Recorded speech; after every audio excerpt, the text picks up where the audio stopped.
స లక్ష్మణాయ దేవ్యై చ తస్యై జనకాత్మజాయై నమోస్తు రుద్రేంద్ర యమానిలేభ్యో నమోస్తు చంద్రార్క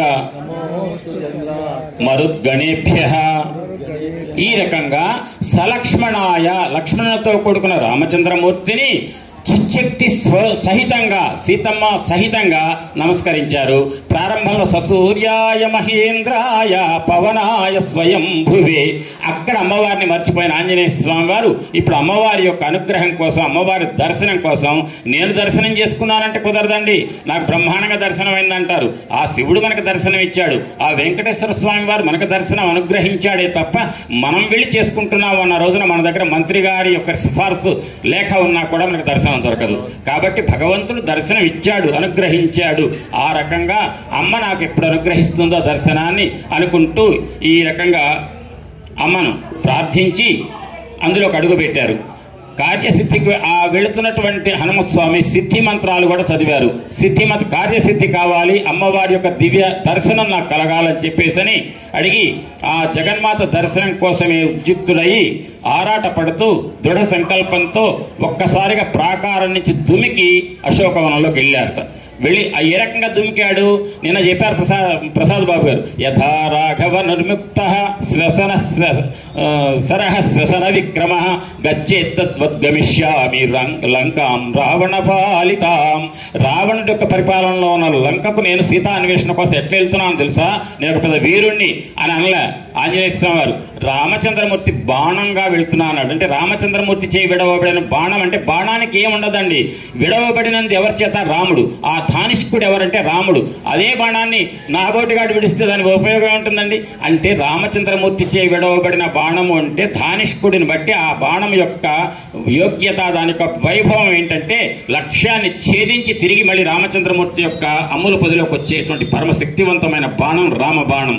ఆ రామ బాణంగా వెళ్తున్నానంటే నేను నిమిత్త మాత్రుని, నేను రామచంద్రమూర్తి అనుగ్రహంతో మాత్రమే, ఆయన ఆశీస్సుతో మాత్రమే సీతాన్వేషణ కోసం వెళ్తున్నానని చెప్పి వినయంగా చాటుకున్న ఆంజనేయ స్వామి వారు ఆ రామబాణం లాగా అశోకవనంలోకి దుమికాడు.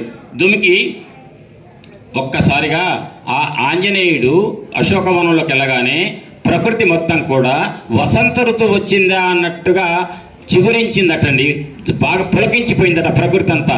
ఆ పులకించినటువంటి ప్రకృతిలో ఉన్నటువంటి అశోకవనంలో ఉన్న అశోకవనం అన్నంత మాత్రం ఒక్క అశోక చెట్లే కాదండి, ప్రధానంగా ఉంది అశోక చెట్లు, మిగిలిన చెట్లు కూడా ఉంటాయి.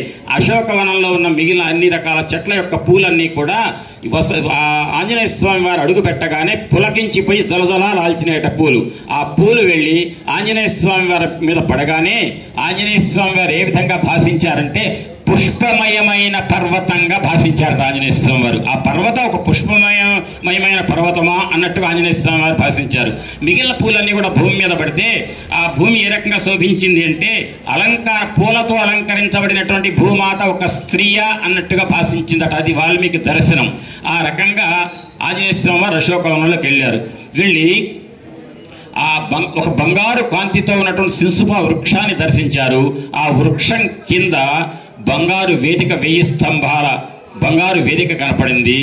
ఆ వేదిక దగ్గర రామచంద్రమూర్తి దర్శనమే నాకు కావలసినటువంటి నా సాధనలో పరాకాష్ట అని మనస్సులో ఎవరితో సంకల్పించుకొని ఎదురు చూస్తున్నదో ఆరాటంగా ఆ సీతమ్మ దర్శనం నాకు కాకపోతుందా ఈ అశోకవనంలో అనే ఒకే ఒక లక్ష్యంతో ఆంజనేయ స్వామి వారు వెతకడం ప్రారంభించారు. వెంటనే ఆంజనేయ స్వామి వారికి కనపడింది, అమ్మ దర్శనమైంది. తతో మలిన సంవీతాం రాక్షసీభిః సమావృతాం ఉపవాస కృశాం దీనాం నిశ్వసంతీం పునః పునః దదర్శ శుక్లపక్షాదౌ చంద్రరేఖామివామలాం. అమ్మవారి యొక్క దర్శనం ఎట్లయిందంటే ఆ తల్లి 10 నెలల బట్టిగా ఆహారం లేదు, వస్త్రం మార్చుకున్నది లేదు, కేశ సంస్కారం లేదు, శరీర సంస్కారం స్నానం చేయటం లాంటివి ఏమీ లేవు. ఆ రకంగా ఉన్నటువంటి సీతమ్మను అశోకవనంలో కొమ్మ మీద ఆకుల మధ్య కూర్చున్న ఆంజనేయ స్వామి వారు ఆ శింసుప వృక్షం కింద ఉన్నటువంటి 1000 స్తంభాల కాంచన వేదిక మీద కూర్చున్న ఆ అమ్మ నిట్టూర్పులు ఇడుస్తుందటండి. 10 నెలల బట్టి ఆహారం లేదు. ఆహారం లేకపోయినా పర్వాలేదు అమ్మవారికి, ఒక్కటే రామచంద్రమూర్తి యొక్క సాన్నిధ్యం లేక బాధపడుతుంది. ఎప్పుడు రామచంద్రమూర్తి దర్శనం కలుగుతుందా అని ఆరాటంతో బ్రతుకుతున్నది ఆ సీతమ్మ. అటువంటి సీతమ్మ నిట్టూర్పులు ఇడుస్తుంటే ఆ అమ్మ యొక్క దర్శనం చేసుకున్నారు ఆంజనేయ స్వామి వారు.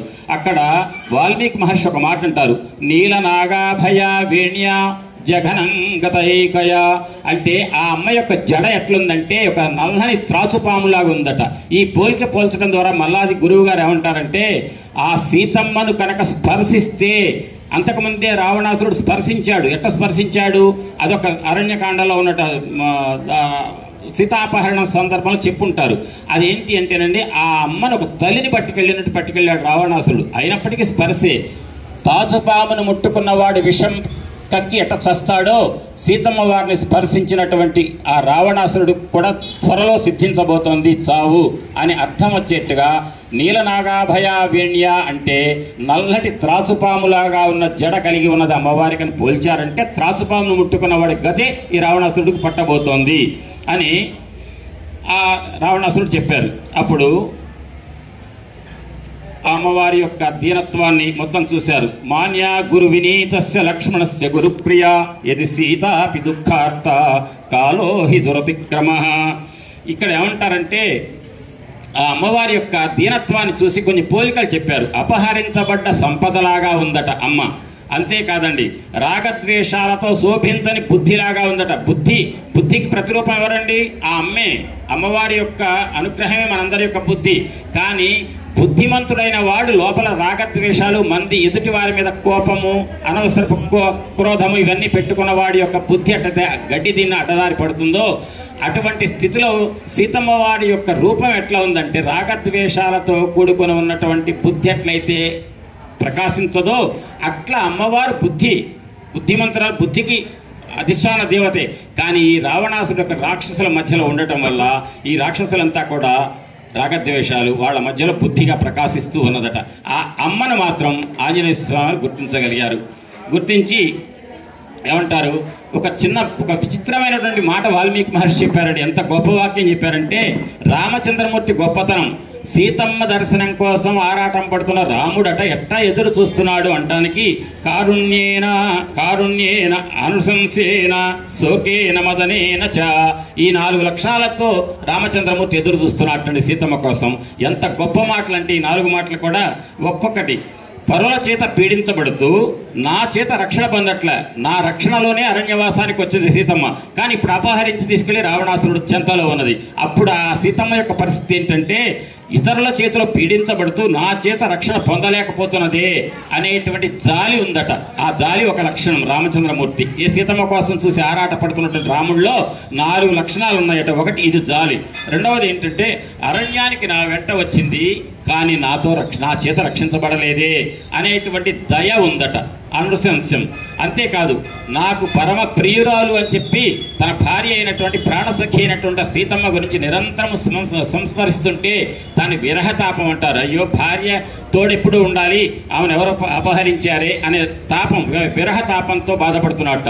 అంతేకాదు, తన భార్య లేకుండా పోయిందనేటువంటి శోకం, బాధ, ఈ 4 లక్షణాలతో కూడా సీతమ్మ దూరం అయిపోయిందని బాధపడుతున్న రామచంద్రమూర్తి ఈ 4 లక్షణాలతో అమ్మ కోసం ఎదురు చూస్తూ ఉంటుందని చెప్పి రామచంద్రమూర్తి యొక్క విరహాన్ని ఈ రకంగా వివరించారు. చెప్పి అప్పుడు ఏమంటారంటే, అయ్యవారు రామచంద్రమూర్తి నిరంతరము తన మనస్సులో నింపుకొన్నది సీతమ్మను, సీతమ్మ తన మనస్సులో నింపుకుంది రామచంద్రమూర్తి. అస్యా దేవ్యా మనస్తస్మిన్ తస్య జాస్యాం ప్రతిష్ఠితం తేనేయం సచధర్మాత్మా ముహూర్తమపి జీవతి. అంటే అమ్మవారు బ్రతికి ఉంటుంది ఇన్నాళ్ళు, 10 నెలల పాటు రామచంద్రమూర్తిని విడిచిపెట్టి బ్రతకటమా? ఈ అమ్మని చూసిన తర్వాత రామచంద్రమూర్తి అమ్మని విడిచిపెట్టి ఇన్నాళ్ళు బ్రతకటమా? అసలు బ్రతకగలుగుతారా? వీళ్ళిద్దరూ కూడా ఒకళ్ళని విడిచిపెట్టి ఒక క్షణం కూడా ఉండలేనటువంటి జంట. అటువంటిది 10 నెలలు ఎట్లా ఉండగలిగారు అంటే, నిరంతరము కూడా అమ్మ యొక్క మనసు రామమూర్తి యందు, రామమూర్తి మనసు అమ్మ యందు లగ్నమయ్యటం వల్ల పరస్పరం మనసులన్నీ కూడా కలిసిపోవటం వల్ల వాళ్ళ మధ్య ఏర్పడినటువంటి బంధం వల్ల ఒకరికొకరు దూరమైనా కూడా బ్రతికున్నారట ఇన్నాళ్ళు కూడా. అది వాల్మీకి మహర్షి చెప్పారు.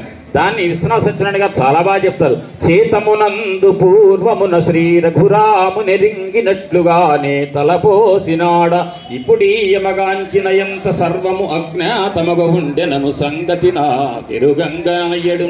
ఎందుకంటే సీత నెరుంగకుండా రఘుశేఖరుడు అర్థముగాడు పూర్తిగా అని చెబుతూ రామచంద్రమూర్తి ఒక్కడిని చూస్తే రామతత్వం తెలవదట. సీతమ్మతో కూడుకున్నటువంటి పరబ్రహ్మతత్వం పరిపూర్ణం కావాలంటే సీతారాముల్ని ఉపాసన చేయాలి తప్ప విడిగా రాముడు కాదు. ఇక్కడ సీతను చూసిన తర్వాత సీతకు రాముడికి మధ్య ఉన్నటువంటి ఆ బంధం ఏంటి, ఒకళ్ళని విడిచి ఒకళ్ళు ఎట్ట ఉండగలిగారు ఇన్నాళ్ళు అంటే ఒకళ్ళ మనసులలో ఒకళ్ళు ఉన్నారు కాబట్టి ఆ మానసిక బంధం వల్ల ఇన్నాళ్ళు బ్రతికుండగలిగారు అని చెప్పి మాన్యా గురు వినీతస్య లక్ష్మణస్య గురుప్రియ ఇది సీతాపి దుఃఖార్త కాలో హి దురతిక్రమ. ఇక్కడ ఏమంటున్నారంటే సీతమ్మ ఎవరండి? లక్ష్మణస్వామికి వదిన, పరమ ఉపాస్యురాలు లక్ష్మణస్వామికి. అంతేకాదు అద్భుతమైన పాతివ్రత్య ధర్మం కలిగింది. అటువంటి ఇల్లాలు సీతాదేవి రామచంద్రమూర్తి యొక్క ఇల్లాలు. అటువంటి తల్లికి కూడా ఏంటండి దుస్థితి, ఏంటండి కంటి వెంట నీరు గార్చుకుంటూ ఉపవాసం చేసుకుంటూ నిశ్వాసపు గాలులతో నిట్టూర్పులతోటి ఈ శిశ్వావృక్షం కింద ఉండటం ఏంటండి అని కాలం ఎవరిని విడిచిపెట్టదు, కాలాన్ని ఎవరు అతిక్రమించలేరు. కాలం గొప్పది కాబట్టి కాలానికి అనుగుణంగా మాత్రమే నడవాలి అని చెప్పి ఆంజనేయ స్వామి వారు అన్నారు. అని ఒక్క మాట అంటారండి ఇక్కడ. నైషా పశ్యతి రామ రాక్షస్య నేమాన్ పుష్ప ఫలద్రుమాన్ ఏకస్థ హృదయానోనన్ రామమేవాను పశ్యతి. ఎంత గొప్ప మాట అంటేనండి, సీతాదేవి ఉన్నది శిశువృక్షం కింద. ఆ అమ్మకట కళ్ళు తెరుచుకొని చూస్తూ ఉన్నదట. ఏం కనపడుతున్నాయి అమ్మవారికి?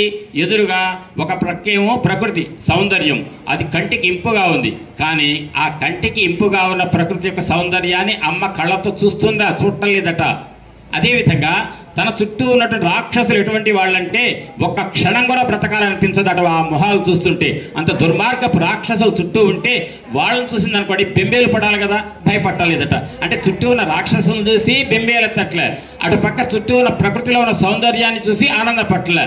అంటే అర్థం తన కళ్ళు తెరిచి ఉన్నప్పటికీ కూడా కళ్ళ ఎదురుగా ఉన్నటువంటి ప్రకృతి సౌందర్యము పట్టట్లే, చుట్టూ ఉన్న రాక్షసులు భయంకరమైన రాక్షసుల రూపం పట్టట్లే. కానీ కళ్ళు తెరిచే ఉంది. కళ్ళు తెరిచినంత మాత్రాన కాదండి. ఇక్కడ మీరు ఉపన్యాసం వింటానికి కూర్చున్నారు, కళ్ళు తెరిచున్నారు, చెవులకు అడ్డమేం పెట్టలే. కానీ మీ మనస్సు ఇంటి దగ్గర ఉందనుకోండి, నేను చెప్పేది మీకు ఎందుకు ఎక్కుతుందండి అంటే కళ్ళు చూడటం చెవులు పెట్టడం కాదు. చెవి కన్ను రెండు మనసుకు అనుసంధానమైనప్పుడు మాత్రమే కళ్ళు చూస్తాయి, మనసు చెవులు వింటాయి, ఆ వినది హృదయగతం అవుతుంది. ఆ రకంగా సీతమ్మ కళ్ళు తెరిచి చుట్టూ ఉన్న రాక్షసుల్ని చూస్తుంది. అటు పక్క ప్రకృతి సౌందర్యమైనటువంటి సౌందర్యాన్ని చూస్తుంది, వనాన్ని, అశోక పుష్ప వృక్షాలను. కానీ ఏవి పట్టట్లే. మనస్సుకున్నదొక్కటే రాముడు. ఆ రామచంద్రమూర్తి యొక్క జగదేక సౌందర్యం మీద మనస్సు నిరంతరము కూడా ప్రసరిస్తూ అనుభవిస్తూ రామం యొక్క తత్వాన్ని ఉపాసిస్తున్నటువంటి రామయోగినిగా ఉన్నది అని చెప్పి శ్లోకం చెబుతుంది. అటువంటి రామచంద్రమూర్తి యొక్క తత్వాన్ని ఉపాసిస్తున్నటువంటి రామయోగినిగా ఉన్నటువంటి ఆ సీతమ్మకు ఈ లోకంలో ఏమీ పట్టటల్లా, మొత్తం రామచంద్రమూర్తి మీదనే ధ్యాస శ్వాస. ఆ రకంగా ఉపాస్య దైవం రాముడు, ఉపాసిస్తున్నటువంటి దేవత ఎవరు అంటే ఉపాసిస్తున్న భక్తురాలు ఎవరంటే సీతమ్మ. ఆ స్థితి అది. అప్పుడు ఉపాసన సిద్ధించింది అంటానికి నమస్కృత్వాధరామాయ లక్ష్మణాయ చ వీర్యవాన్ సీతా దర్శన సంహృష్టో హనుమాన్ సమృతో భవతు. అమిత హర్షం బాగా ఏ రకంగా ఆంజనేయ స్వామి వారికి ఆ సీతమ్మను చూడగానే ఇంతటువంటి జగదేక సుందరిని భక్తగా చేసుకున్న రామచంద్రమూర్తి నాకు దైవమా అని చెప్పి పొంగిపోయాట. ఆ రామచంద్రమూర్తిని గుర్తు తెచ్చుకున్నట్ట. అదే శంసువృక్షం మీద కొమ్మ మీద ఆకుల మధ్యలో దాగి ఉన్నాడు. ఆ సమయంలోనే విచిత్రమైన సంఘటన జరిగింది. తెల్లవారుతున్నది. ఆ సమయంలో రావణాసురుడు కొంతమంది స్త్రీమూర్తులతోటి కాగడాలు పట్టుకొని వేదమంత్రాలు చదువుతున్న బ్రాహ్మణులంతా ముందు నడుస్తుంటే అటుగా వచ్చాట. ఆ కోలాహలం చూస్తే వచ్చిన వాడు రావణాసురుడే అనుకున్నాడు. ఆంజనేయ స్వామి వారి కింద కొమ్మలలో ఉన్నటువంటి ఆంజనేయ స్వామి వారు పై కొమ్మలలోకి వెళ్ళాట. వెళ్ళి పై కొమ్మల్లోంచి చూశాడు. ఎందుకంటే కింద కొమ్మల్లో ఉంటే రావణాసురుడు చూస్తే ఎవరు ఎక్కువ అంటాడేమో అని పై కొమ్మలకి వెళ్ళి నిశితంగా పరిశీలిస్తున్నట్ట. రావణాసురుడు వస్తాడు, ఏం చేస్తాడు అని చూస్తూ. అప్పుడు ఆ రావణాసురుడు రాగానే సీతమ్మట ఒక్కసారిగా ఊరువులతోటేమో వక్షస్థలాన్ని కప్పుకుంది, బాహువులతో వక్షస్థలాన్ని కప్పుకుంది, ఊరువులతోటి ఉదర భాగాన్ని కప్పుకుంది, పొట్ట అంటే ముడుచుకోనుంది.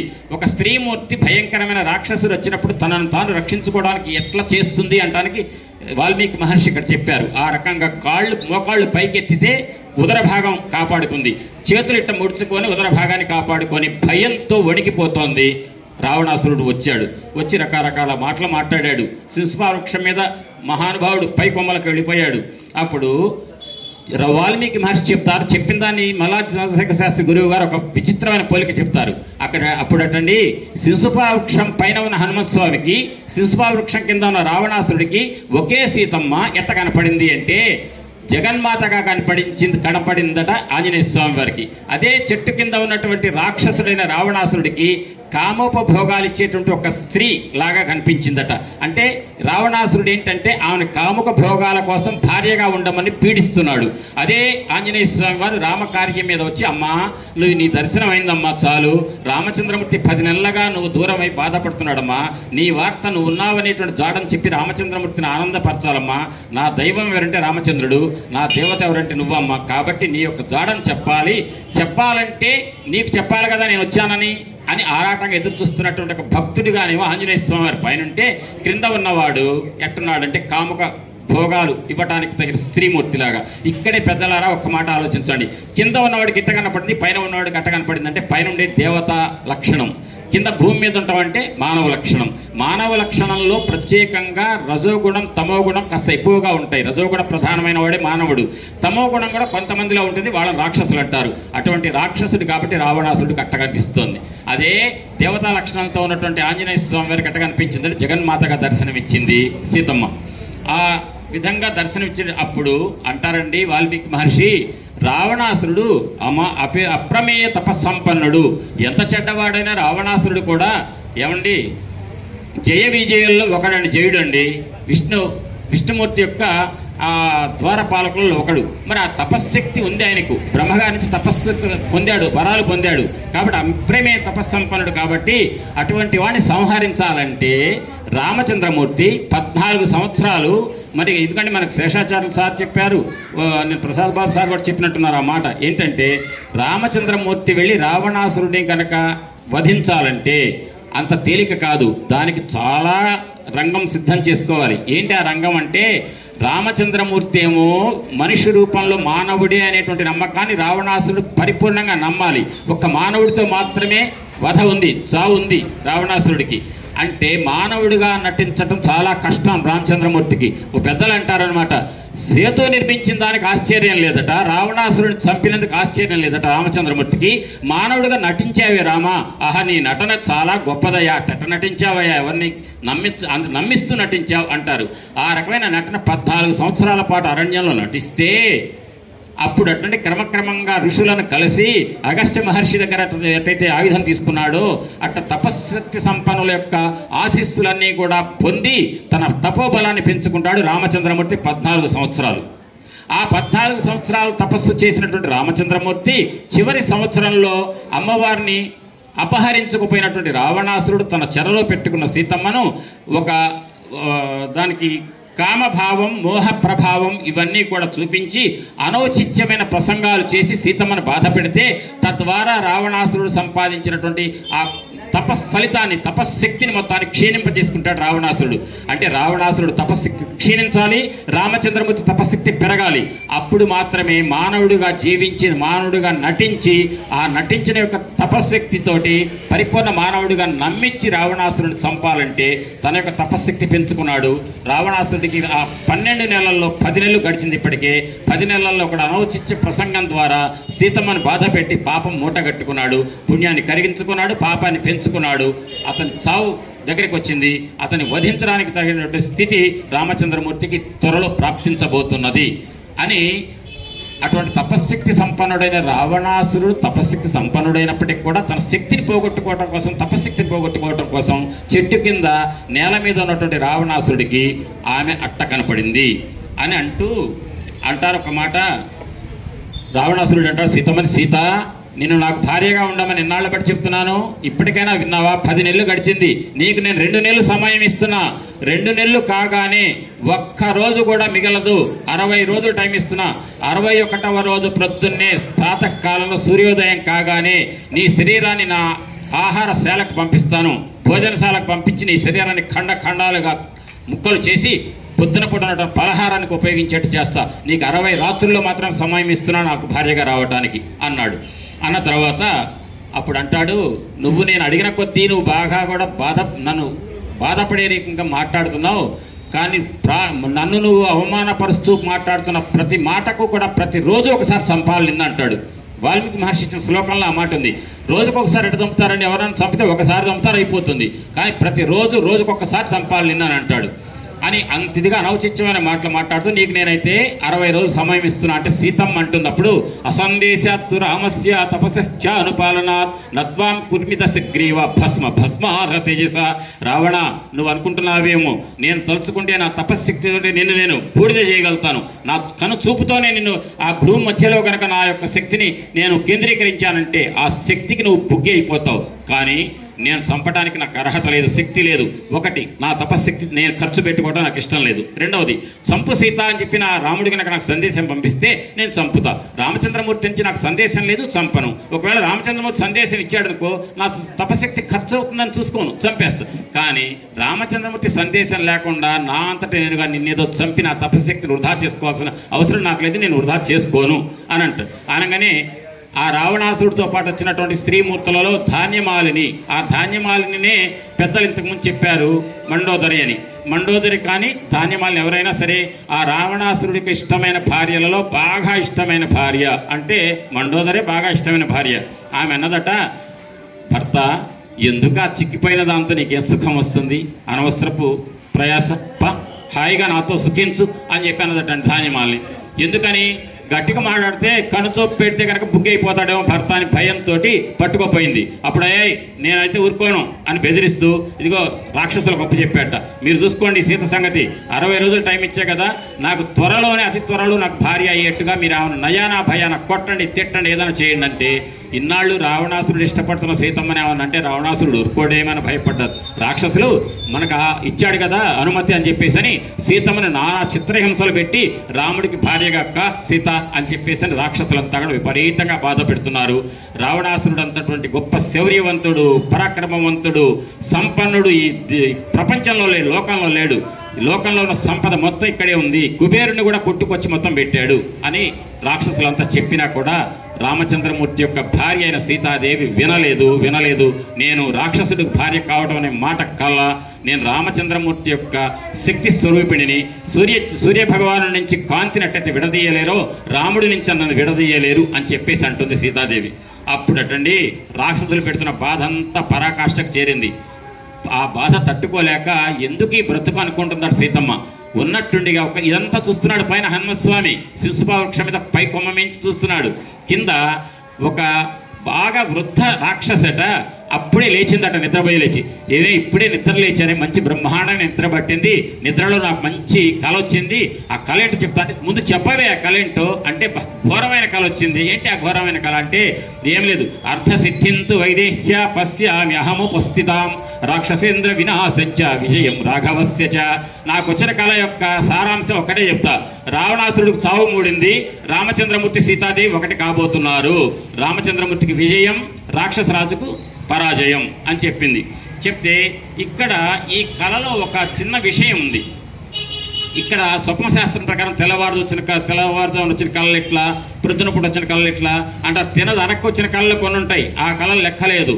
ఆ కళలు ప్రక్కన పెడితే స్వప్నశాస్త్రం ప్రకారం జనక మహర్షికి శాస్త్రాలన్నిటి మీద కూడా పరిపూర్ణమైనటువంటి ఇది ఉంది కాబట్టి, పట్టుంది కాబట్టి ఆ జనక మహర్షి యొక్క కూతురైన జానకీదేవి అయిన సీతమ్మ తెల్లవారుజామున బ్రహ్మముహూర్తంలో కళ వచ్చింది ఆ త్రిజటకు. ఆ కళలో ఏమొచ్చింది, 1000 హంసలతో పూంచబడినటువంటి ఒక రథంలో రామలక్ష్మణులు వస్తున్నారా, పాల సముద్రంలోంచి ఒక తెల్లటి పర్వతం పైకి వచ్చిందా, తెల్లటి వస్త్రాలు ధరించిన సీతాదేవి ఆ రామచంద్రమూర్తిచే పరిగ్రహించబడిందా. అంతేకాదండి, సీతాదేవి సూర్య భగవానుడు సూర్యబింబాన్ని తుడిచినట్టుగా కలొచ్చిందట. కళలో గనక ఎవరన్నా సూర్యబింబాన్ని కానీ చంద్రబింబాన్ని కానీ తుడిచినట్టు కళ వస్తే వాళ్ళకి మహారాజ్య ప్రాప్తి కలుగుతుందటండి. రాజ్య ప్రాప్తి అంటే ఒక పెద్ద పదవి వస్తుంది. అంటే రాబోయే అతి త్వరలో సీతమ్మ తన భర్త రామచంద్రమూర్తితో వెళ్ళి అయోధ్యలో పట్టాభిషిక్తుడవుతాడనేటువంటి విషయాన్ని ఈ కళ ద్వారా త్రిజట చెప్పకనే చెప్పింది. అప్పుడు త్రిజట చెప్పిన కళ అంతా విని ఏమిటంటే, ఏమీ లేదు, కొద్ది రోజులలో యుద్ధం జరగబోతుంది. అంటే వాల్మీకి మహర్షి యొక్క రామాయణం చాలా ఉన్నాయి, సమయం అయిపోతూనే ఉంది. అందుకోసం ఒక మాట ఏంటంటే, ఒక కోతి వచ్చి లంకను తగలబెట్టినట్టు కాలు వచ్చిందంటే, కోతి వచ్చి లంకను తగలబెట్టడం ఏంటంటే ఆ కోతి పైనే ఉంది, చెట్టు మీదనే. ఆ మాట చెప్పిందట, ఓహో నేను కోతినే కదా నేను వచ్చాను, లంక తగలబెట్టే టైం ఒకటి ఉందన్నమాట కొద్దిసేపట్లో అనుకుంటున్నారు ఆంజనేయ స్వామి వారు. మొత్తం కళ అంతా చెప్పింది త్రిజట. చెప్పిన తర్వాత ఈమె ప్రణిపాత ప్రసన్నాహి మైథిలి జనకాత్మజ అలమేష పరిత్రాతం రాక్షస్యో మహతో భయాత్. రాబోయే భయంకరమైనటువంటి భయం నుంచి మనల్ని ఒడ్డెక్కించగలిగే మహా త్రిపుర సుందరి ఎవరంటే సీతాదేవి. కాబట్టి ఆ అమ్మకి ప్రణిపాతం చేసుకోండి అందరూ అని చెప్తే తినదరగలేదా త్రిజట అన్నారట. లేదు, ఆమెను ఇప్పటికైనా ఇన్నాళ్ళు బాధ పెడుతున్నాం, మనం బాధ పెట్టినా సరే అమ్మా నువ్వే దిక్కు అని సీతమ్మనంటే మనందరినీ కాపాడుతుంది అని చెప్పారు. కాబట్టి అందరూ త్రిజట స్వప్నం ఎప్పుడైతే వచ్చిందో వెంటనే ఆ అమ్మకట అది అయినప్పటికీ కూడా బాధలు పెడుతున్నారు రాక్షసులు. వెంటనే ఆ అమ్మ ఏం చేసిందంటే, ఇక నేను బ్రతకటం కష్టం అని చెప్పి విషం తాగుదాం లేదా అగ్నికి ఆహుతి అవుదాం అనుకుంది సీతమ్మ కూడా. కానీ అగ్ని ఇచ్చేవాడు లేరు, విషం ఇచ్చేవాడు లేరు. కాబట్టి తన జడను శిశుపా వృక్షం కొమ్మకు వేసి తన కంఠానికి చుట్టుకొని ఉరిపోసుకోవాలని ప్రయత్నం చేసింది సీతమ్మ. వెంటనే ఎడమ కన్ను ఎడమ భుజం అదిరినాయట. ఆడవాళ్ళకి ఎడమ కన్ను అదిరినా ఎడమ భుజం అదిరినా కూడా ఈ సాముద్రిక శాస్త్రం ప్రకారం ఈ చాలా ఒక శుభశకునం. కాబట్టి నాకేదో మంచి జరగబోతుందనే చిన్న ఒక క్షణం అనిపించి ఆ ఉరి పోసుకునే ప్రయత్నం నుంచి బయటకు వచ్చేసిందట సీతమ్మ. అప్పుడండి అంటారు,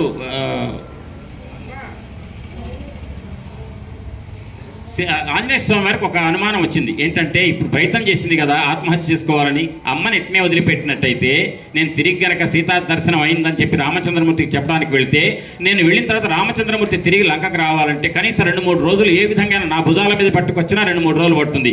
ఈ 2-3 రోజుల్లో కనుక రాక్షసులు పెట్టే బాధను తట్టుకోలేక సీతాదేవి మళ్ళీ ఆత్మహత్య ప్రయత్నం చేస్తే, అసలు సీతమ్మ లేకపోతే ఆంజనేయ నీకు బుద్ధి ఉందా, నిన్ను చూసిరా సీతమ్మనంటే, సీతమ్మ ఆత్మహత్య చేసుకోవాలని ఎదురు ప్రయత్నించినప్పుడు ఏదో విధంగా ఒప్పించి నువ్వు భుజాల మీద ఎక్కించుకొని రావద్దా అని చెప్పి అంటాడేమో. ముందు అన్నిటికంటే సీతను చూడటం కంటే సీతమ్మ ప్రాణత్యాగం చేయకుండా ఉండేందుకు తగినటువంటి మాటలు అమ్మకు ఊరడింపు మాటలు అమ్మకు చెప్పాలనుకున్నట్టు ఆంజనేయ స్వామి వారు. అప్పుడు అనుకున్నారట, ప్రధానమైన లక్ష్యం నా ముందు ఏంటంటే సీతమ్మకు నేను మంచి ఊరడింపు మాటలు చెప్పాలంటే ఏ భాషలో చెప్పాలి? సంస్కృతంలో చెప్పాలి. సంస్కృతంలో చెప్తే రాక్షసులకు అర్థమవుతుంది, వీళ్ళంతా బ్రాహ్మలు, వీళ్ళకి సంస్కృతం వచ్చు. కాబట్టి కోసల దేశపు భాష మానవ భాషలో చెబుదామని చెప్పి నిర్ణయించుకొని ఆ భాషలో చెప్పాడు. ఏం చెప్పాడు? రామాయణం అప్పటి వరకు జరిగిందంతా చెప్పాడు. అందులో సీతాపహరణం జరిగే వరకు జరిగిన రామకథ అంతా సీతకు తెలుసు. ఆ తర్వాత సీతమ్మ అపహరణం జరిగిన తర్వాత సుగ్రీవుడితో మిత్రత్వం ఏర్పడటం, తద్వారా వానర సైన్యాన్ని పంపిస్తే దక్షిణ దిగ్భాగానికి అంగదుడి నాయకత్వంలో ఆంజనేయ స్వామి వారు వచ్చినటువంటి కథ అంతా చెప్పారు. చెప్తే మొత్తం బాగా మధురంగా చెప్పినటువంటి ఆ రామాయణ కథ అంతా విన్నది సీతమ్మ. విని ఎవరయ్యా నువ్వు అని చెప్పి అడిగింది. అక్కడ దీన్ని ఇక్కడ ఉపాసనా కాండ అని చెప్పి నేను సార్ చెప్పినటువంటి మాట కొంచెం ఒక మాటగా దాన్ని సమర్థిద్దాం. ఇక్కడ ఏమంటారంటే, నేను సార్ చదువుతూ కూడా ఒక వాంఛితార్థ ప్రదాయకం అనే పదంతో కూడుకున్న బ్రహ్మాండ పురాణం యొక్క ప్రథమ ఆ శ్లోకం చెప్పారు. అంటే ఈ రామాయణం మొత్తం కూడా ఎటువంటిదంటే, అందులోనూ ప్రత్యేకంగా సుందరకాండ ఉపాసిస్తే మనం ఏ లక్ష్యంతో ఏ కోరికతో అయితే ఉపాసిస్తామో ఆ కోరికలు నెరవేర్చడానికి తగిన శక్తివంతమైనటువంటి గ్రంథం శ్రీమద్ రామాయణం అనే మాటను అందులో ముఖ్యంగా సుందరకాండ అని చెప్పి, సుందరకాండ యొక్క శ్లోకాన్ని వాంఛితార్థ ప్రదాయకం అని చెప్పి కోరిన కోరికలు తీర్చేది అని చెప్పారు. అయితే ఇక్కడ సీతాదేవికి ఊరడింపు మాటలు చెప్పాలి. ఆ చెప్పే ముందు సీతమ్మకు రామాయణాన్ని వినిపించారు. వినిపించిన వెంటనే సీతమ్మ చూసిందట, అటు ఇటు 4 దిక్కులు చూసింది, తల పైకెత్తింది. అక్కడ తతశాఖ అంతరేలినం దృష్ట్వా చలితమానస వేష్టితార్జున వస్త్రం తం విద్యుత్ సంఘాత పింగళం. అంటే శింసుపావృక్షపు కొమ్మల మధ్యలో తెల్లని వస్త్రం ధరించి మెరుపు తీగల ముద్దలాగా కనిపించిన హనుమస్వామిని చూసింది. వెంటనే అనుకుందట, ఇది ఒక మాయా మృగమేమో అనుకుందట. ఏంటి నాకు మాయా మృగం అనుకుందట. వెంటనే కల వచ్చిందా ఏంటి? నాకు కలలో ఈ కోతి కనిపించింది, కలలో కోతి కనిపించినట్టయితే అదొక పెద్ద అపశకునం. కాబట్టి నాకేదో జరగబోతుంది. నాకు జరగటం కాదు, ముందు స్వస్త్యస్తు రామాయ సలక్ష్మణాయ తథా పితుర్మే జనకస్య రాజ్ఞః. నాకు జరిగినటువంటి ఈ కోతి, కలలో కనిపించిన కోతి యొక్క ప్రభావం నా భర్త రామచంద్రమూర్తికి, నా మరిది లక్ష్మణస్వామికి, నా తండ్రి జనక మహారాజుకు అటువంటి అపశకునం జరగకుండా శుభమే జరగాలి అని చెప్పి కోరుకుందట ఒక్కసారి జానకీదేవి. అప్పుడు అసలు నా కలలో కోతి వచ్చిందంటాను, ఇదంతా నా భ్రమ. కళ రావడానికి నిద్రపోతేగా కళ వచ్చేది. రామచంద్రమూర్తి వియోగంతో బాధపడుతున్న నాకు నిద్ర ఎక్కడిది, నిద్ర లేకపోతే కళ ఎక్కడిది? ఇదంతా ప్రత్యక్షంగా కోతి కనపడుతుంది. కాబట్టి వచ్చింది వానరుడే. ఎవరని చెప్పేసని నమోస్తు వాచస్పతయే సవజ్రిణే స్వయం భువే చైవ హుతాశనాయ. ఈ వానరుడు ఏదైతే పలికాడో, ఇంతవరకు గానం చేశాడో అదంతా నిజమగుగాక అని చెప్పి బృహస్పతికి, ఇంద్రుడికి, బ్రహ్మకు, అగ్నికి అందరికీ నమస్కరించింది సీతాదేవి. అప్పుడు శింసుపావృక్షం మీద ఉన్నటువంటి ఆ ఆంజనేయ స్వామి వారు చిన్నగా చెట్టు దిగి వచ్చి అమ్మకు శిరస్సు మీద అంజలి ఘటిస్తూ వచ్చి చెప్పాట. ఎవరు అంటే, అమ్మా నువ్వెవరివమ్మా ఇంతకు అని చెప్పి అనేక ప్రశ్నలు వేశారు. మన సమయాభావం వల్ల 2 ప్రశ్నలు చెప్తాను. అమ్మా నువ్వెవరివన్నా, చంద్రుడి నుంచి దూరమై వచ్చిన రోహిణీదేవివా అని అడిగాట. అంటే చంద్రుడి యొక్క భార్య రోహిణి అంటే కాంతికి ప్రతిరూపం. అంటే ఆ అమ్మాయి యొక్క కాంతి, ఆధ్యాత్మిక చైతన్య కాంతి విశేషం చూసి నువ్వు చంద్రుడి నుంచి విడిపోయి వచ్చి కోపంతో అలిగి వచ్చిన రోహిణివే అన్నాడు. ఇంకొక మాట, వశిష్ఠుడి మీద అలిగి వచ్చిన ఈ భార్య, భర్త అయినటువంటి వశిష్ఠుడి మీద అలిగి వచ్చినటువంటి అరుంధతివే అంటే పాతివ్రత్యానికి పరాకాష్ట. అంటే నీలో ఉన్న పాతివ్రత్య మహిమ చూస్తుంటే వశిష్ఠుడి భార్య అరుంధతివే, లేదా నీ కాంతి విశేషాన్ని చూస్తుంటే చంద్రుడి భార్య రోహిణివే. కాదు, నాకు చూస్తుంటే నువ్వు దేవతవు కాదమ్మా, నువ్వు మానవ కాంతవే. ఎందుకంటావు? నీ కంటి వెంట ధారాపాతంగా నీళ్లు వస్తున్నాయి, మానవులకి అట్టొస్తాయి. అంతేకాదు నీ కాళ్ళు భూమి కాంతున్నాయి, దేవతల కాళ్ళు భూమి కానవు. ఈ 2 లక్షణాలు బట్టి నువ్వు దేవకాంతవు కాదు, మనుష్య కాంతవే. జనస్థానంలో రావణాసురుడిచే అపహరించబడిన రామచంద్రమూర్తి యొక్క భార్య నువ్వు అని నాకు నమ్మకం అన్నాడు. ఇందాక చేసిన గానంలో ఏమన్నాడు? రామచంద్రమూర్తి తన భార్య వియోగం వల్ల బాధపడుతూ ఉండి తన భార్య సీతమ్మ యొక్క లక్షణాలు ఇట్టుంటాయని చెప్పి ఏవైతే సాముద్రిక లక్షణాలన్నీ చెప్పాడో ఆ లక్షణాలని పరిపూర్ణంగా కలిసి ఉండేటువంటి రూపంలో ఉన్నటువంటి సీతమ్మ నా అమ్మవారే అనుకుంటున్నాను, నాకు కనపడింది అని చెప్పాడు ఆంజనేయ స్వామి గానంలో. ఇక్కడ ఏమన్నాడు? అమ్మా నువ్వు జనస్థానంలో రావణాసురుడితో అపహరించబడిన రామచంద్రమూర్తి యొక్క శక్తి స్వరూపిణి సీతమ్మ నువ్వు అనుకుంటున్నా నేను అని చెప్తే, అవునయ్యా ఆంజనేయ, నేను దశరథ మహారాజు కోడల్ని. అంటే నేను రామచంద్రమూర్తి భార్య అనల్లా. హిందూ స్త్రీ ఎప్పుడైనా సరే ఫలానా వాళ్ళ భార్య అని చెప్పదట, ఫలానా వాళ్ళ కోడలు చెప్పి మామగారి పేరు చెప్పి కోడలు చెప్తుంది. దశరథ మహారాజు కోడల్నే, జనక మహారాజు పుత్రికనే, రామచంద్రమూర్తి భార్యనే అని చెప్పిందట. చెప్పిన తర్వాత రావణాసుడు ఏ విధంగా అపహరించాడనే కథ అంతా చెప్పిందట ఆంజనేయ స్వామి వారికి. చెబుతూ ఉంటే ఆంజనేయ స్వామి వారు, అమ్మ నా మీద నమ్మకం ఏర్పడింది సీతమ్మ వారికి అనుకుంటే కాస్త దగ్గరికి వెళ్తున్నట్ట. దగ్గరకు వస్తున్నావు, ఇట్ట మాట్లాడుతున్న కొద్దీ దగ్గరికి వచ్చే లక్షణం రావణాసురుడిది. కాబట్టి నువ్వెవరివి? మాయామృగాన్ని పంపించి అపహరించిన రావణాసురుడివే నువ్వు అందట. అమ్మా నన్ను ఎందుకమ్మా బాధ పెడతావు? నేను రామచంద్రమూర్తిచే పంపబడిన వానరుణ్ణమ్మా, నా పేరు ఆంజనేయుడమ్మా అని చెప్పేసి అంటే, నువ్వు నిజంగా రామచంద్రమూర్తిచే పంపబడిన రామదూతవైతే, రామదాసుడవైతే రామచంద్రమూర్తి యొక్క గుణగణ, ఆయన యొక్క శరీర సౌందర్యాన్ని వర్ణించమని అడిగిందటమ్మ. అప్పుడు రామ కమలపత్రాక్ష సర్వసత్వ మనోహర రూపదాక్షిణ్య సంపన్న ప్రసూతో జనకాత్మజే అని చెప్పి ఇది వివరించాలంటే చాలా టైం పడుతుంది. సర్వసత్వ మనోహర, ఈ లోకంలో ఉన్నటువంటి మానవులు కాదు, జంతువులు కాదు, కీటకాలు కాదు, ప్రతి ప్రాణిని కూడా మోహపరిచేటువంటి శక్తి ఎవరికి ఉందంటే పుంసామోహన రూపాయ పుణ్యశ్లోకాయ మంగళం జగదానంద కారక అని చెప్పి త్యాగరాజ కీర్తనలు పాడతారు. పంచరత్న కీర్తనలో 5వ కీర్తన కింద మన స్త్రీలు. ఆ జగదానంద కారక ఆనంద స్వరూపుడైన రాముడు ఆనందాన్ని అందరికీ కలుగజేసే మహాశక్తి సంపన్నుడైనటువంటి ఆ రామచంద్రమూర్తి ఎవరంటే, రామ కమలపత్రాక్ష, నల్లనివాడు పద్మనయనమ్ములవాడు కృపారసమ్ము పైజల్లెడివాడు అంటారు కదా పోతన గారు. అట్టే రామ కమలపత్రాక్ష సర్వసత్వ మనోహర రూపదాక్షిణ్య సంపన్న ప్రసూతో జనకాత్మజే అని చెప్పేసని ఆ రామచంద్రమూర్తి ఆదిత్య యువ తేజస్వి లోక కాంతస్య యథా రాజా సర్వస్య లోకస్య దేవో వైశ్రవణో యథా విక్రమేణోపపన్నశ్చ యథా విష్ణుర్మహాయశః. సూర్యుని వంటి తేజస్సు కలిగిన వాడు రామచంద్రమూర్తి. సర్వలోకాలను ఆహ్లాదపరచడంలో చంద్రుడి వంటి వాడు, ధనధాన్యాదులలో ఐశ్వర్యంలో కుబేరుడు వంటి వాడు, పరాక్రమంలో విష్ణుడంతటి వాడు, విష్ణువంతటి వాడు. అంటే వాల్మీకి మహర్షి ఈయన విష్ణువంతటి వాడు అని చెప్పి ఆ మాట అనకుండా ఉండలేకపోయాడు. సాక్షాత్తు రాముడు ఎవరంటే విష్ణువే అనే మాట చెప్పాడు. ఈ రకంగా రామచంద్రమూర్తి యొక్క వైభవం అంతా చెప్తే, రామచంద్రమూర్తితో నీకు ఎట్ట పరిచయం ఏర్పడిందయ్యా అని అడిగింది అమ్మ. అసలు నువ్వు సుగ్రీవ మహారాజు యొక్క మంత్రి అంటున్నావే, దూతవి కదా, రామదూతవి కదా, సుగ్రీవ మహారాజుకి రాముడికి ఎట్ట పరిచయం ఏర్పడింది అది మొత్తం చెప్పమంటే అవన్నీ చెప్పాడండి ఆయన. చెప్పి రామచంద్రమూర్తికి సంబంధించినటువంటి అసలు చాలా మాట, మర్యాదానంచ లోకస్య కర్త కారయితాచ, సమస్త లోకాలకు నీ భర్తయే కర్త, భర్త, హర్త అన్ని నీ భర్తే. ఈ రామచంద్రమూర్తి ఎవరంటే సాక్షాత్తు పరబ్రహ్మం అనే విషయాన్ని చెప్పకనే చెప్పాడు ఆంజనేయ స్వామి వారు. అమ్మ అడిగిందే తడవుగా రామచంద్రమూర్తి యొక్క గుణగణాల సౌందర్యాన్ని అమ్మ నన్ను అడుగుతుందా అని పొంగిపోయి చెప్పాడండి. మొత్తం చెప్పిన తర్వాత, అమ్మ లక్ష్మణస్వామి యొక్క గుణగణాలను ఆయన శరీర సౌందర్యం చెప్పమన్నావు కదా, ఈ చెప్పినవన్నీ లక్ష్మణుడికి కూడా ఉన్నాయి. కాకపోతే రాముడు నీలమేఘశ్యాముడు, లక్ష్మణుడు బంగారు వన్నె వంటి వాడు, బంగారు కాంతితో ఉంటాడు, రంగు తేడా తప్ప ఇద్దరు ఒకటే అని చెప్పేశాడు. చెప్పిన తర్వాత ఇంత మధురమైనటువంటి ప్రసంగం అంతా విని అమ్మ ఒక్క మాట చెప్తున్నామా, నేను ఎవరిని అనుకున్నావు, కేసరి అనేటువంటి ఒక వానరుడు తన భార్య అంజనాదేవి యందు వాయు దేవుడి యొక్క అనుగ్రహం వల్ల జన్మించిన వానరుణ్ణి నేను. నా పేరు హనుమంతుడు. హనుమంతుడు అనే పేరు నిజమైన పేరు కాదు, సుందరుడు అసలైన పేరు. ఆ సుందరుడు అనేటువంటి పేరు నుంచి హనుమంతుడు అనే ఒక ప్రత్యేకమైన ఒక వీర్యాన్ని ప్రదర్శించా. ఆ సందర్భాన్ని నాకు ఒక బిరుదునామంగా హనుమంతుడు వచ్చింది. వాయుదేవుడి యొక్క బలం ఎంతో నాకు అంత బలవంతుని పో అన్నాడు. ఎందుకంటే సీతమ్మ వారికి ధైర్యం రావాలి. వాయుదేవుడు కొన్న పరాక్రమం ఉన్న వానరుడు రామదూతగా వచ్చాడంటే రేపు రామచంద్రమూర్తిని తీసుకొస్తాడు, వాయు వేగంతో నన్ను తీసుకెళ్తాడు ఇక్కడి నుంచి. రామచంద్రమూర్తి వచ్చి సకుటుంబ సపరివార సమేతంగా రావణాసురుడిని చంపుతాడు అనే విషయాన్ని సీతమ్మకు దృఢపడి మళ్ళీ ఆత్మహత్య ప్రయత్నం చేసుకోకుండా ఉండేందుకు ఈ ప్రయత్నం అంతా ఆంజనేయ స్వామి వారిది. చెప్పి, అమ్మా నీకు రామచంద్రమూర్తి దగ్గరికి పంపించాడు, నువ్వు నమ్మేవుగమ్మా నన్ను, రామదూత అంటే. వానరోహం మహాభాగే దూతో రామస్య ధీమత రామనామ అంకితం చేదం పశ్యది అంగుళీయకం.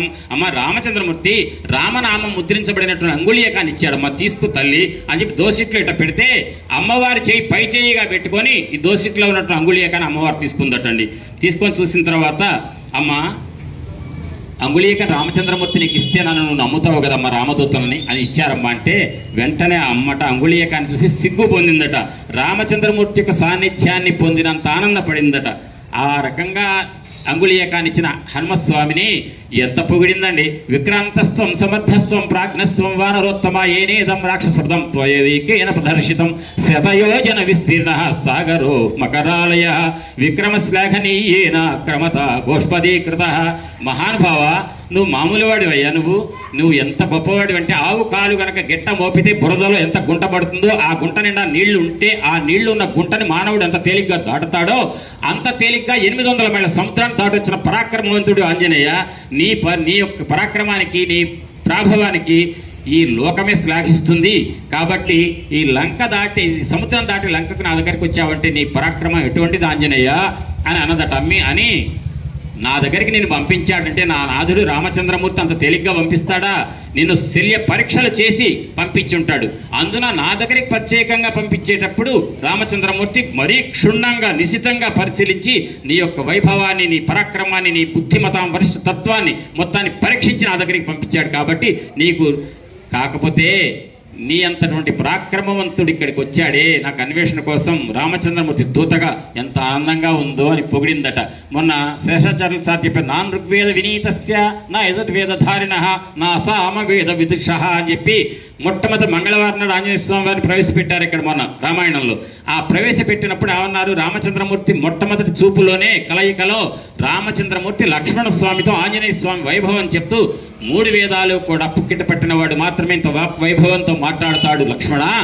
ఇటువంటి వాడు దూతగా ఉన్నట్టయితే, అటువంటి దూతగా ఏ రాజు అయితే కలిగి ఉంటాడో ఆ రాజు దగ్గరికి శత్రువు ఖడ్గం ఎత్తొస్తే ఈయన యొక్క నోటి నుంచి ఒక్క మాట కనుక వస్తే ఆ ధ్వనికి వచ్చిన శత్రువు ఒక్కసారి పాదాకులంతుడై ఖడ్గాన్ని అక్కడ పడేస్తాడయ్యా. అంత వాగ్వైభవం ఉంది ఈయనకు ఆంజనేయుడికి. ఎందుకు వచ్చిందంటే 3 వేదాలు పుక్కిట పట్టాడు, అన్ని నవ వ్యాకరణాలు చదివాడు, మహాపండితుడయ్యా ఈ బుద్ధిమతం వర్షుడు ఆంజనేయుడు అని చెప్పి ఆంజనేయ స్వామి వారిని గురించి రామచంద్రుడు లక్ష్మణ స్వామికి చెప్పారు. అక్కడ రామచంద్రుడు పొగిడితే మొట్టమొదటి చూపులోని కలయికలోనే, ఇక్కడ మొదటిసారి కలిసిన కలయికలోనే లంకలో సీతమ్మ వారు కూడా అంతే పొగిడింది. ఆయన విక్రమాన్ని గురించి శ్లాఘించింది సీతమ్మ వారు. ఆ రకంగా శక్తి, ఆది పరాశక్తి సీతమ్మ, ఆ శక్తి యొక్క శక్తిమంతుడైనటువంటి రామయ్య, ఇద్దరి యొక్క దివ్య అనుగ్రహాన్ని చూరగొన్న మహానుభావుడు హనుమస్వామి. కాబట్టి రామాయణ మహామాల రత్నం వందే అనిలాత్మజం అన్నారు మల్లా చంద్రశేఖర శాస్త్రి గురువు గారు ఈ ఆంజనేయ స్వామి వారి గురించి చెప్పి, ఇక అయ్యా ఆంజనేయ, నన్ను ఎందుకని రామచంద్రమూర్తి అంత విక్రమ సంపన్నుడు కదా, నన్ను ఎందుకని మర్చిపోయాడు, నన్ను ఎందుకు కాపాడటానికి ప్రయత్నించట్లేదంటే, అమ్మా నువ్వు ఇక్కడ ఉన్నావనే విషయం తెలియదమ్మా, ఇప్పుడు నేను వెళ్ళి చెప్తా కదా. చూడు, వస్తాడు రామచంద్రమూర్తి, సత్య ఫలితాన్ని ఇస్తాడు. వెంటనే రావటం సపరివార సమేతంగా రావణాసురుడి మొత్తాన్ని వధించేసి వాళ్ళంతా రాక్షసాంతం చేసి నిన్ను పట్టుకెళ్తాడమ్మా అయోధ్యకు అని చెప్పాడు అని ఒక్క మాట. అమ్మా ఒక మాట చెప్పనమ్మా, ఇక్కడ ఒక మాట, భక్తమస్యాతి పంచమం అన్నారు వాల్మీకి మహర్షి. జాము లెక్కేసుకుంటూ వెళ్తుంటే ప్రాతకాలం, సంగవ కాలం, మధ్యాహ్న కాలం, అపరాహ్న కాలం అయితే 3:30కి 4, అపరాహ్నం అయిపోతే 4 తర్వాత వచ్చేటువంటి ఆ పంచమ భాగం ఏదైతుందో ఆ సమయంలో మాత్రమే శరీరం పడిపోకుండా ఉండాలి, నిలవాలి. కాబట్టి కాస్త ఏదో కందమూలాలు తిని బ్రతుకుతున్నాడు రాముడు, అంతే తప్ప నిద్ర లేదమ్మా. పొరపాటున నిద్ర కునుకు పట్టిందా, హాసీత అని లేస్తున్నాడు. ఒక్కసారిగా ఉలిక్కిపాటుతో లేచి సీత అంటున్నాడు. నిన్నే నిరంతరము జపిస్తున్నాడమ్మా రాముడు అనగానే, హనుమా నువ్వు మాట్లాడుతున్న మాటలు విషంతో కూడుకున్న అమృతంలాగా ఉన్నాయా అన్నదట. ఏంటి విషం, ఏంటి అమృతం అంటే, నిరంతరం నన్నే జపిస్తున్నాడు, నన్నే ఆలాపిస్తున్నాడు అనేది అమృతంలాగా ఉంది, ఆయన ఏమీ తినకుండా బాధపడుతున్నాడు అనేది విషంలాగా ఉందని చెప్పి అమ్మ అంటుంది. అన్న తర్వాత ఈ రాక్షస బాధ నుంచి కనుక నేను తప్పించాలంటే అమ్మ ఒక పని చేస్తాను, నా భుజాలు ఎక్కుతావా నువ్వు అన్నాడు. నువ్వు కోతి బుద్ధి పోనించుకోలేదు, ఏం మాట్లాడుతున్నావు, నీ శరీరం ఎంత ఉంది, చిన్న శరీరం, నేను నీ ఒంటి మీద ఎక్కి కూర్చుంటే నువ్వు తీసుకెళ్తావా అనగానే నొచ్చుకున్న ఆంజనేయ స్వామి వారు ఒక్కసారిగా విశ్వరూపం చూపించగానే, మహానుభావ ఆంజనేయ నీ సంగతి తెలవకయ్యా, నీ విక్రమం తెలవక కాదు, అంత పెద్ద శరీరం మీద నేను ఎట్ట ఎక్కగలుగుతా అందట, ఇంతకేమో ఇంత చిన్న శరీరం మీద ఎట్ట కూర్చుంటా అందట, ఇప్పుడు పెద్ద విశ్వరూపం చూపిస్తే అంత పెద్ద శరీరం మీద నేను కూర్చుంటే, నువ్వు సముద్రం మీద అతివేగంతో వెళ్తుంటే ఆ శరీరం మీద ఏదో ఒక మూల చిన్న స్థానాన్ని ఆక్రమిస్తే పొరపాటు నన్ను నేను నిగ్రహించుకోలేకపోతే సముద్రంలో పడిపోతే తిమింగళాలు తినవా నన్ను అది కాదులే ఆంజనేయ. కానీ ఒక్క మాట, పరపురుషుల యొక్క స్పర్శ నాకు గిట్టదయ్యా, ఆ పాతివృత్య ధర్మం నా దగ్గర ఉంది అనని ఒక పని, అమ్మ నువ్వు మాట్లాడినట్టు పరపురుషులను ముట్టుకోనన్నావే, అది స్త్రీమూర్తి మాట్లాడవలసిన మాటమ్మా, కాకపోతే రామచంద్రమూర్తి మీద భక్తితో నేను ఆ రకంగా అన్నా తప్ప ఏమనుకోవద్దమ్మా అని చెప్పారట. ఆ రకంగా చెప్పి, అమ్మ నాకు ఏదైనా ఆనవాళ్ళు ఇవ్వమంటే ఆనవాళ్ళు ఇచ్చారట, చూడామని ఇచ్చిందట అమ్మవారు, పొంగులోంచి తీసి జడబిళ్ళతో పాటుగా కాకాసుర వృత్తాంతం ఒక వృత్తాంతం చెప్పారు, మనిషిలా వృత్తాంతం అని గుర్తులు చెప్పారు. అవి రామచంద్రమూర్తికి సీతమ్మకు మధ్య మాత్రమే జరిగిన ఏకాంతంలో జరిగిన సంఘటనలు, అవి ఇంకెవరికి తెలియదు. అది ఆంజనేయుడి ద్వారా రామచంద్రమూర్తి చూస్తే రామచంద్రమూర్తి నమ్ముతాడు. ఇక్కడ ఒక్క మాట అంటుంది సీతమ్మ, ఈ చూడామణి ఇవ్వగానే రామచంద్రమూర్తి ఒక్క మాట అంటాడు హనుమ, వెంటనే మా నాన్నగారు జనకుణ్ణి, మా మామగారు దశరథుణ్ణి, మా అమ్మగారిని ముగ్గురు తలుచుకుంటాడు అన్నదట. నిజంగానే ఆ జడబిళ్ళు ఇవ్వగానే వెంటనే ఆ ముగ్గురిని తలుచుకున్నాడు కూడా రామచంద్రమూర్తి. ఆ రకంగా అమ్మ వెళ్ళొస్తా అమ్మ అంటే, ఆంజనేయ నువ్వు వెళుతుంటే ఇన్నాళ్ళు నేను రామచంద్రమూర్తి వియోగ బాధతోనే ఉన్నానా, ఇవాళ నుంచి 2 రకాల వియోగాలు. ఒకటి ఏంటంటే రామచంద్రమూర్తి వియోగ బాధ, నా యొక్క స్వామి యొక్క దూత అనే ఆంజనేయ స్వామి నువ్వున్నావే హనుమ, నీ వియోగం కూడా నీ సాన్నిధ్యం వల్ల హాయిగా ఉన్నా ఇందాకటి నుంచి. ఇప్పుడు నువ్వు వెళుతుంటే రామచంద్రమూర్తి దూరమయ్యాడనే బాధ ఒకటైతే, ఇంకొక బాధ ఏంటంటే నా మంచిని కోరే రామదూత అయినటువంటి నీ యొక్క వియోగ బాధతో కూడా నేను ఉంటానయ్యా. నన్ను చాలా, ఇక నాకు 1 నెలే 2 నెలలు ఇచ్చాడు రావణాసురుడు, 1 నెల బ్రతుకుతా, అంతకంటే ఒక్క రోజు కూడా బ్రతకను. రావణాసురుడికి నేను చెప్పినట్టుగా నా మాటగా చెప్పు, నువ్వేం చేయాలంటే, త్వమస్మిన్ కార్యనిర్యోగే ప్రమాణం హరిసత్తమ హనుమన్ యత్నమాస్తాయ దుఃఖ క్షయకరో భవ. నా దుఃఖాన్ని పోగొట్టాలంటే, ఇంత భయంకరమైన దుఃఖంలో ఉన్న నన్ను ఒడ్డెక్కించాలంటే, రామచంద్రమూర్తి నన్ను ఇక్కడికి వచ్చేసి రావణాసురుడిని చంపి నన్ను తీసుకెళ్లాలంటే, ఆ కార్యాచరణ పథకానికి తగిన ప్రణాళికను రూపొందించే శక్తి ఈ లోకంలో నీకు తప్ప ఎవరికి లేదు అన్నారట. అందుకే ఆంజనేయ స్వామి చుట్టూ ప్రదక్షిణం చేసేటప్పుడు ఈ శ్లోకం చదవమంటుంటారు పెద్దలు.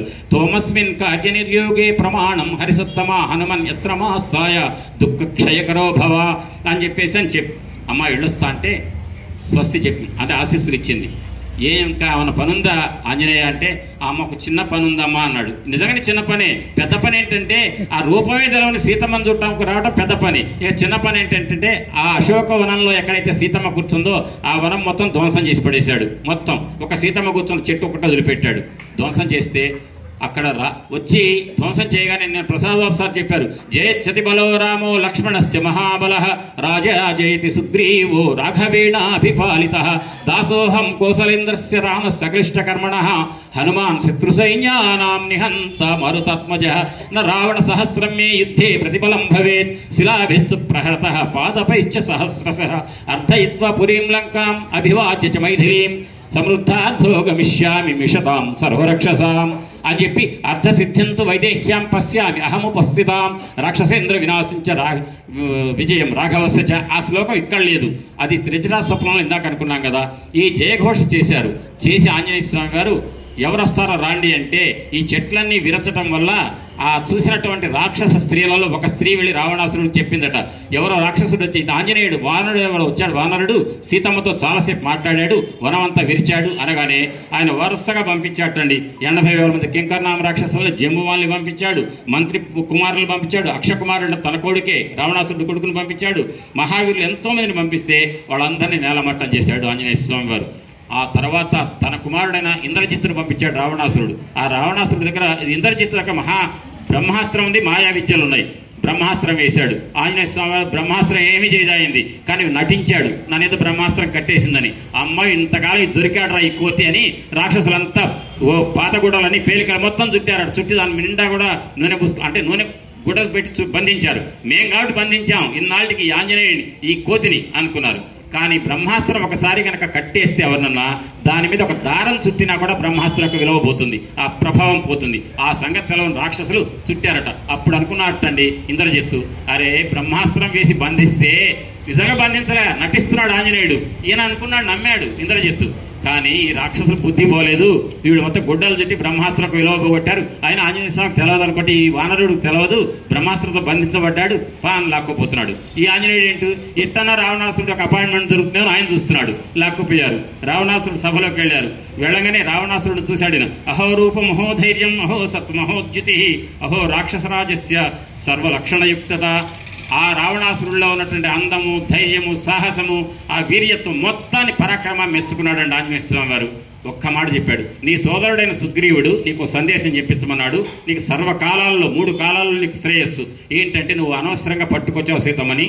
ఆ రామచంద్రమూర్తి సీతమ్మ యొక్క భర్త రామచంద్రమూర్తి యొక్క దాసుని నేను. సీతమ్మని తీసుకుపోయి ఒప్పచెప్పు రామచంద్రుడికి, నువ్వు బ్రతుకుతావు. లేదంటావా నీ గతింతే, అతి త్వరలో రాబోతున్నాడు రామచంద్రమూర్తి అని చెప్పి చాలా మాటలు చెప్పాడు. సమయం లేదు కాబట్టి దీన్ని ముందుకెళ్తూ సుగ్రీవుడితో స్నేహమైంది, వాళ్ళని చంపింది. మొన్ననే చెప్పారు కూడా సార్ ఏంటంటే సంకలో వాలి ఏం చేశాడు, రావణాసురుని పట్టి 4 దిక్కుల్లో సముద్రంలో 4 దిక్కుల్లో సంధ్యావందనం చేసి వచ్చిన తర్వాత ఎవరు రావణ వచ్చావా అని వదిలిపెడితే, ఏం వాలి నేను ఎప్పుడో వచ్చానయ్యా, ఏంటయ్యా నన్ను ఇబ్బంది పెట్టావా అని చెప్పేసి బాధపడి ఏ రావణాసురుడైతే ఏ వాలికైతే భయపడతాడో ఆ వాలిని ఒక్క బాణంతో చంపాడు తెలుసా అని చెప్పి బెదిరిస్తాడు. బెదిరించడం ఉన్న విషయం చెప్తాడు రావణాసురుడికి. మొత్తం విన్నాడు. విని ఏమంటాడు, కొన్ని మాటలు చెప్పాడు. పుణ్యము పాపం 2 ఫలాలు ఉంటాయి. నువ్వేదో నేను పెద్ద పుణ్యం చేస్తున్నా శివార్చన చేస్తున్నా అనుకుంటున్నావు. శివార్చన చేస్తున్న నువ్వు విష్ణువు యొక్క ద్రోహం చేస్తున్నావు. రామచంద్రమూర్తి యొక్క భార్యను తీసుకొచ్చి పెట్టి రామచంద్రమూర్తికి విరహం కల్పిస్తున్నావు. అంటే శివకేశవ అభేదం కాకుండా శివకేశవ భేదం, నా దేవుడు శివుడే, రాముడు నాకు లెక్క కాదు అన్నట్టు రాముడు భార్యను బాధ పెడుతున్నావు.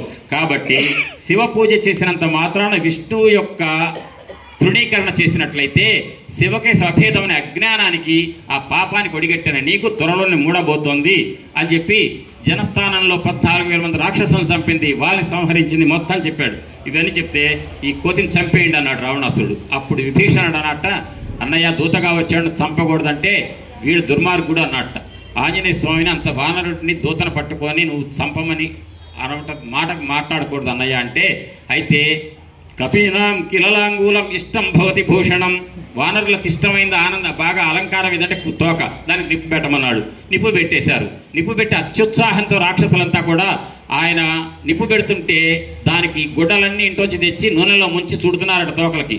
అప్పుడు ఒక కోతి వెళ్ళి నిప్పు పెట్టారు, ఊళ్ళో ఊరేగిస్తున్నారు. ఊరేగించబడుతున్నటువంటి కోతి ఏం చేసింది, ఆ వానరుడు, నేను రాత్రి తెలవక నేను అన్ని బజార్లు చూశాను లేదో, సొరంగాలు చూశాను లేదో, వీళ్ళ ఫ్యాక్టరీలు ఆయుధాగారాలు చూశాను లేదో, వీళ్ళే తిప్పుతున్నారు కదా నన్ను, అన్ని బజార్లు చూడొచ్చు అనుకొని ఆయన కూడా అనుకున్నట్ట. కానీ సీతమ్మకు పోయి చెప్పారటండి ఒకళ్ళు, ఒక రాక్షసి, నువ్వు రాత్రి నిన్న ఎర్రమూతి కోతి తెల్లవారుతూ మాట్లాడింది నీతోటి, ఆ కోతి తోకకు నిప్పెట్టించాడుగా మా రాజుగారు అనగానే, ఓహో అట్టనా అని చెప్పి అగ్నిదేవుణ్ణి యజ్ఞస్తి పతి శుశ్రూష యజ్ఞస్తి చిరితంతప ఇది చాస్తి ఏక పత్ని త్వం సీతో భవ హనుమత అని 4 శ్లోకాలు ప్రార్థిస్తుందండి అగ్నిదేవుణ్ణి. నేనే పతివ్రత అయితే రామచంద్రమూర్తినే నేను కనుక ఇష్టమే, నేను పతివ్రత భార్యనైతే రామచంద్రమూర్తి యందు నాకు భక్తి కనుక అనన్యంగా ఉన్నట్టయితే, అగ్నిదేవ ఈ హనుమంతుడి యొక్క తోకకున్న నిప్పు అయినటువంటి నువ్వు చల్లగా ఉండుగాక అనగానే వెంటనే చల్లగా బాగా ఒక ఐస్ క్రీమ్ పెడితే కనుక చల్లగా ఎట్టుడు, ఆ రకంగా ఆంజనేయ స్వామికి అగ్ని బాధ లేదట.